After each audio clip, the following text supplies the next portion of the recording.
Bismillahirrahmanirrahim. Assalamualaikum warahmatullahi wabarakatuh.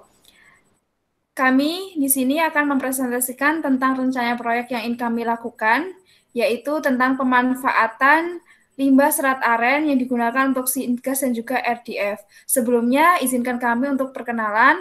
Saya Sofia Karodiana, NIM K331766, bersama rekan saya. Saya Ahmad Farul Rafi'i, NIM K33171004. Oke, di sini kami mengambil kenapa kami memanfaatkan limbah serat aren, karena yang pertama kita tahu bahwa Indonesia merupakan negara dengan jumlah populasi penduduk terbesar keempat di dunia, di mana jumlah penduduknya mencapai 266.331.591 jiwa dan tingkat pertumbuhan penduduknya sebesar 1,06%. Nah, karena itu menyebabkan konsumsi energi itu meningkat sebesar 9%. Kita ketahui bahwa kebutuhan konsumsi energi nasional itu sebesar 388.241 SBM setara barel minyak, itu hanya mampu terpenuhi oleh sumber energi dalam negeri sebesar 357.500 barel, sedangkan untuk menutup kebutuhan sisanya itu masih mengimpor dari luar negeri. Nah, berdasarkan data dapat kita ketahui bahwa krisis energi diprediksi akan terjadi dalam kurun waktu kurang dari 100 tahun. Selain itu, kita tahu bahwa sebagian besar sumber energi tersebut dipenuhi dari sumber minyak bumi, yaitu sebesar 42,99%, lalu gas bumi sebesar 18,48%, dan juga batu bara sebesar 34,48%. Nah, sedangkan kita tahu bahwa pemanfaatan sumber energi terbaru atau energi alternatif baru mencapai 4,07%. Hal ini berdasarkan Outlook Energi Indonesia tahun 2016. Kita ketahui bahwa terdapat banyak sekali manfaat yang bisa kita dapatkan dari pemanfaatan limbah serat aren atau energi alternatif yang digunakan oleh negara kita saat ini, seperti untuk menggerakkan kincir, untuk solar cell, dan juga yang lain sebagainya. Nah, berikut adalah potensi limbah serat aren. Ini bisa kita saksikan. Ini ada di Desa Bendo, di Daleman, Tulung, Kecamatan Tulung, di Kabupaten Klaten, Jawa Tengah. Bisa kita lihat bahwa terdapat banyak sekali limbah serat aren yang kurang termanfaatkan oleh penduduk sekitar.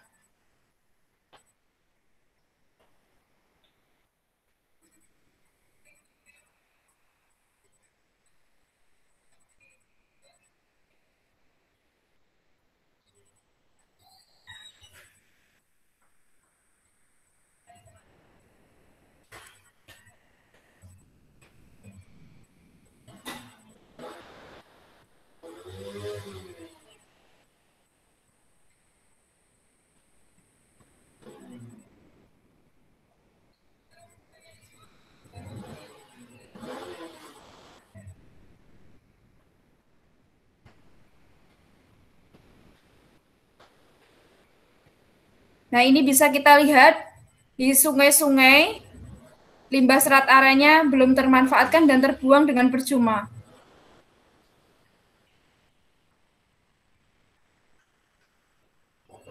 Nah, ini saya pernah langsung melihat di sana terdapat 137 industri, di mana masing-masing industri setiap harinya itu menghasilkan limbah serat aren. Di mana saya pernah menanyakan juga apakah sudah ada pemanfaatan yang dilakukan oleh masyarakat setempat atau pihak-pihak pemerintahan dan lain sebagainya. Ternyata pada saat itu pernah juga ada mahasiswa dari Universitas Gadjah Mada yang memanfaatkan untuk pembuatan obat cacing. Namun sekarang ini belum ada pemanfaatan yang begitu besar. Jadi mereka menggunakan serat arennya ini juga untuk membuat bihun. Salah satunya adalah membuat bihun yang biasa kita temukan itu.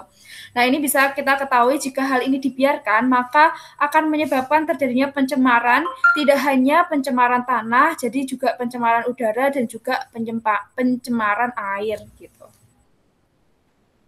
Nah, untuk bahan dan selanjutnya akan dijelaskan oleh teman saya Rafi. Silahkan. Nah, selanjutnya adalah bahan-bahan untuk membuat limbah serat aren menjadi RDF, yaitu yang pertama ada limbah padat aren, kemudian ditambahkan perekat kanji. Selanjutnya ada polietilen, limbah tempurung kelapa sebagai campuran, dan juga air untuk menyaring limbah padat aren tersebut. Nah, selanjutnya alat-alatnya itu ada alat pencetak RDF. Nah, alat ini berfungsi untuk mencetak bahan-bahan tadi menjadi seperti buih-buih pelet, yaitu kotak-kotak kecil, bulat-bulat kecil. Yang selanjutnya ada oven untuk uji kadar air. Yang selanjutnya ada furnace untuk kadar volatil atau uap. Ada bom kalorimeter untuk mengecek kalorinya atau kalornya, panas dari RDF tadi. Yang selanjutnya ada timbangan dan terakhir ada ayakan. Ini berfungsi untuk mengayak. Alat selanjutnya ada gelas ukur, itu untuk mengukur air untuk campuran tadi. Selanjutnya ada kompor, cawan, dan juga mortar dan alu untuk mengecilkan.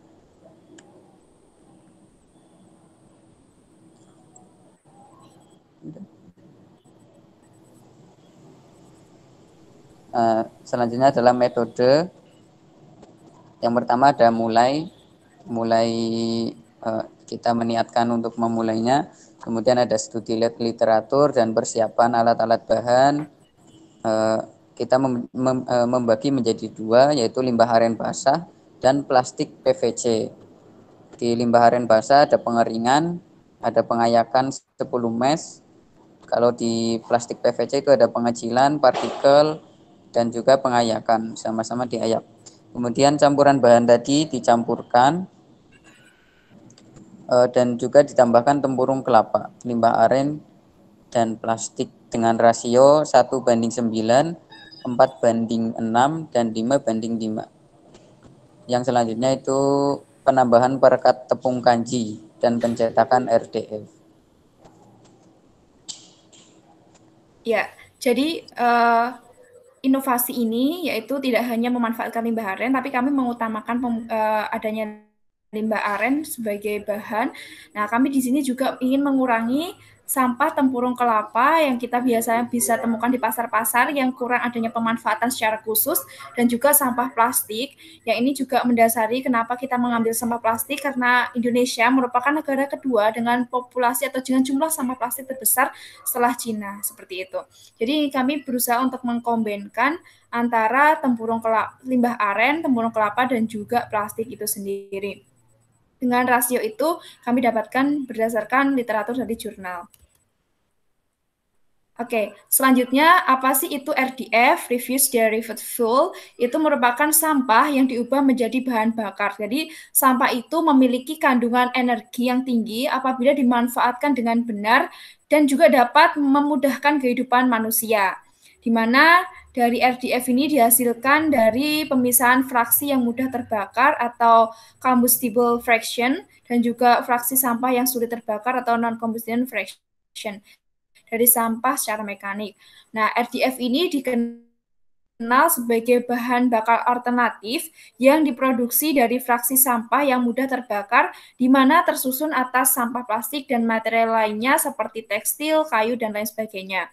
Nah, pada kesempatan ini kami mengkombinkan sampah plastik tersebut dengan limbah aren dan juga tempurung kelapa. Berikut teman-teman bisa melihat ini adalah tampilan RDF yang nantinya ini bisa ketika dibakar bisa menghasilkan api yang bisa memudahkan atau membantu keberlangsungan hidup manusia. Seperti itu.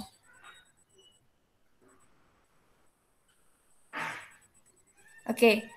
Selanjutnya yaitu ini adalah gasifikasi. Jadi untuk prosesnya itu ada namanya gasifikasi, merupakan teknologi konversi bahan bakar menjadi liquid natural gas. Salah satunya adalah dalam bentuk syngas. Jadi limbah serat aren tadi dengan tempurung kelapa dan juga plastik itu dapat kita ubah atau convert menjadi dua produk. Yang pertama yaitu produk RDF yang bisa teman-teman lihat tadi sebelumnya. Yang kedua adalah bentuk syngas. Jadi dari gasnya itu juga bisa. Sebenarnya juga masih bisa lagi dalam bentuk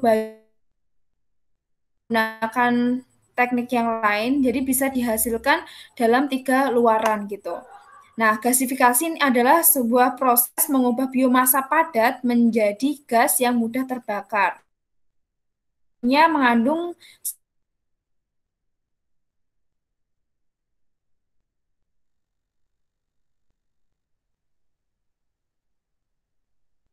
tinggi.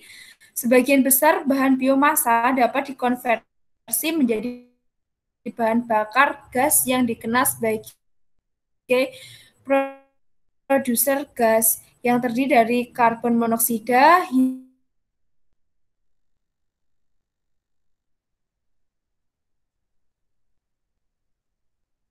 hidrogen dan karbon dioksida dan juga metana. Secara termokimia ini yang disebut dengan istilah gasifikasi.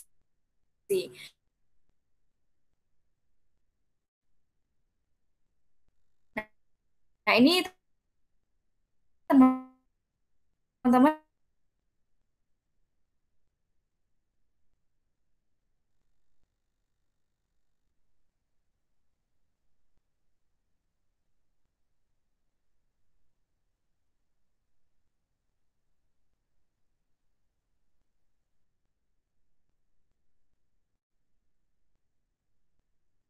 bisa lihat ini adalah uh,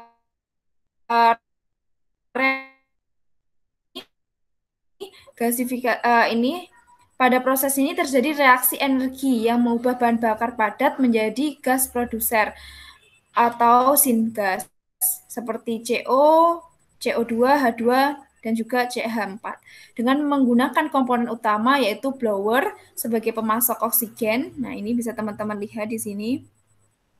Blower. Nah, juga ini burner sebagai pemantik api. Lalu ada reaktor juga sebagai ruang pembakaran. Nah, gas yang dihasilkan dapat dimanfaatkan dalam berbagai aplikasi. Nah, seperti pembangkit listrik, heat exchanger, bahan bakar transportasi, lalu heater, dan juga bahan kimia seperti amonia, metana, dan juga ya. Untuk reaksi kimia gasifikasinya, silahkan Rafi'i. Oh ya, reaksi kimia dalam proses gasifikasi ini ada beberapa, yaitu yang pertama reaksi dekomposisi. Reaksi dekomposisi ini pemecahan atau reaksi pemecahan terjadi dari zat volatil ditambah dengan oksigen menjadi hasilnya itu CO, kemudian H2O dan juga N2 nitrogen. Nah, kemudian selanjutnya ada reaksi karbon. Reaksi karbon itu ada beberapa. Yang pertama dengan oksigen atau O2 itu menjadi CO. Kemudian bereaksi dengan CO2 karbon dioksida menjadi 2CO, 2 karbon monoksida. Kemudian bereaksi dengan air menjadi karbon monoksida dan H2. Ketika bereaksi dengan H2 ini menjadi CH4. Nah, CH4 ini yang akan dimanfaatkan sebagai biogas karena dia mudah terbakar. Yang terakhir itu ada sama yang di atas. Oh, iya. Itu ditambah O2 akan menjadi CO2 karbon dioksida. Yang terakhir itu reaksi fase gas dari karbon monoksida ditambah dengan air atau uap air itu akan menjadi karbon dioksida dan juga hidrogen.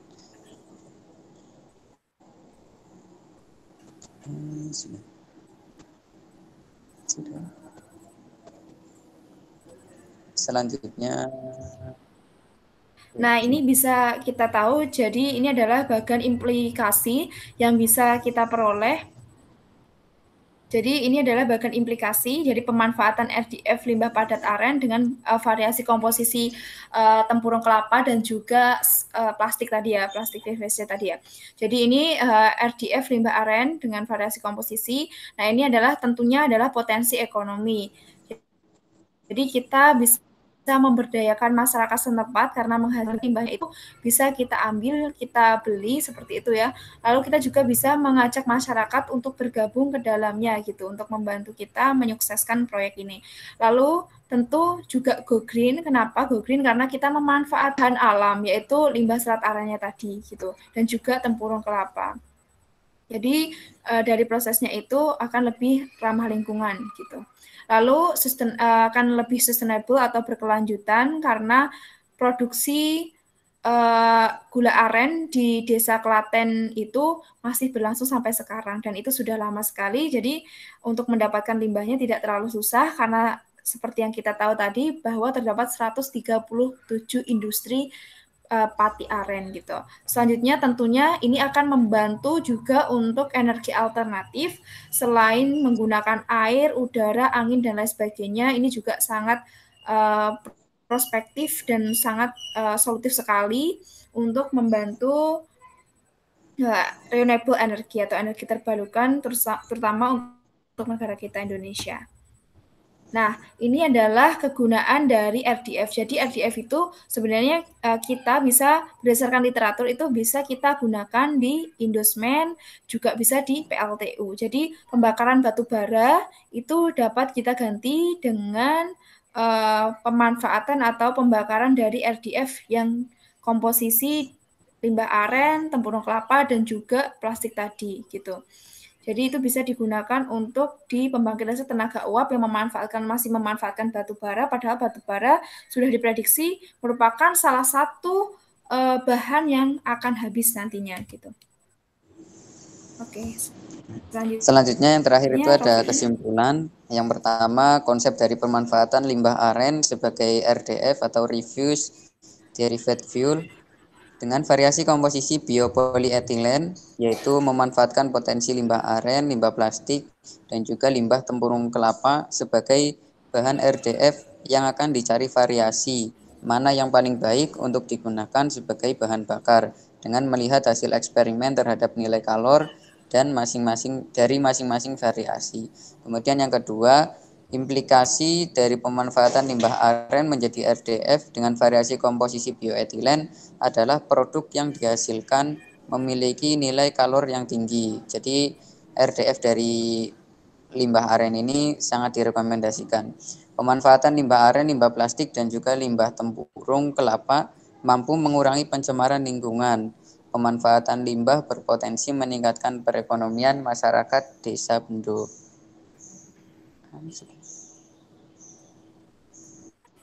Ya, itulah presentasi dari kami tim pemanfaatan limbah serat aren di Desa Bendo, Klaten, Jawa Tengah. Apabila ada kesalahan dan kekurangan dari kami mohon maaf yang sebesar-besarnya. Membaca salah ketika hujan, mohon maaf apabila ada kesalahan. Wallahumma fiq ila wa Wassalamualaikum warahmatullahi wabarakatuh. Waalaikumsalam warahmatullahi wabarakatuh.